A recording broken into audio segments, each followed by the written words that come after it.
Şehre kovuşu yanmanın var. Ay yamana. Dinlep gördün mü? Ha? Oo. Kovuşu ya. Arası şuraya. Ya.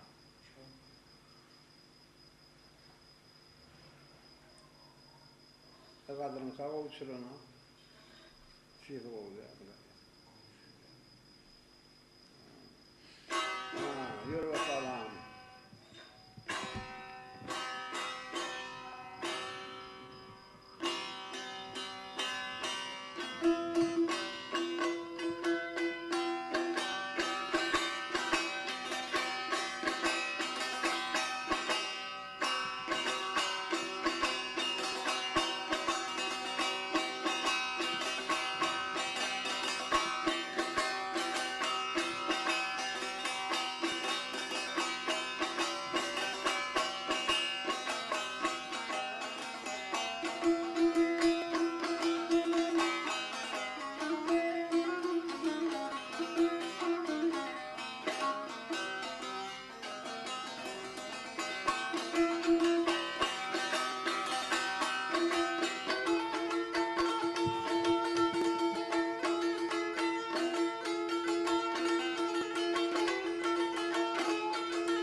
İki böyle var ya. Üçün.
Ja, pulang kuning.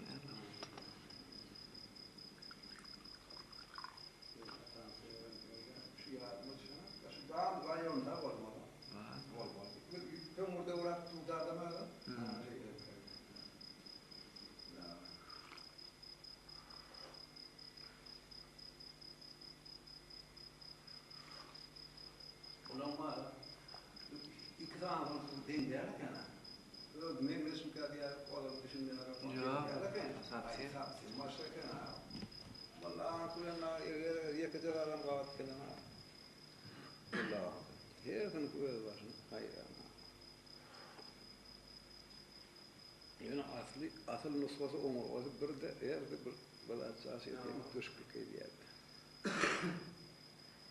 Bana o tutmadan olmuş ama. Bir yere korkulan var. Olur.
kutlatlar etsin de.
Soğukun hata var olsa yani onu varından bolana on hata pişer.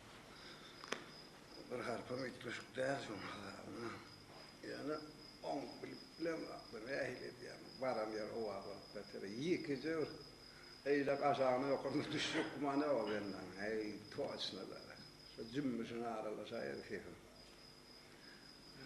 şeyle de katiyandan da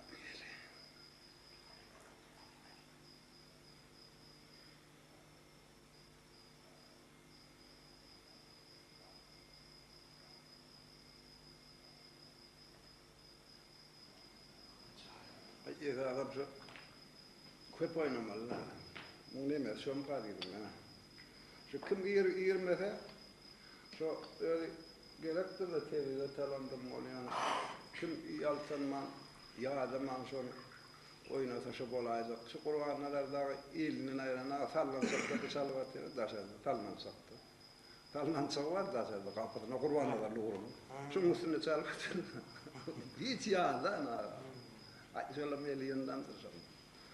Fücüdür el sonra. Dinle gördün mü? Yola manga var. Ha? Ha? Ay ama milyondan sonra. Müçen o kazak elem. Ya tis buyurlar ne anla bağırmak burada. Yola manga söylüyor o beyle ki şiir mi yağdana var. Yaman keremsel ya. Öyle fücüdür. Yani şu mara gitti de, şu mariyonla gitti de. Ha? Tecrübe yaşayan biliyor musun? Bilet lan o. Mariyonla ne de etti? Ha? Mariyonla gitti de. Mariyonla sarıyor. Şu marınların varsa şu diye yolamanlar diye öteye diye ben niye mara varsam diye şu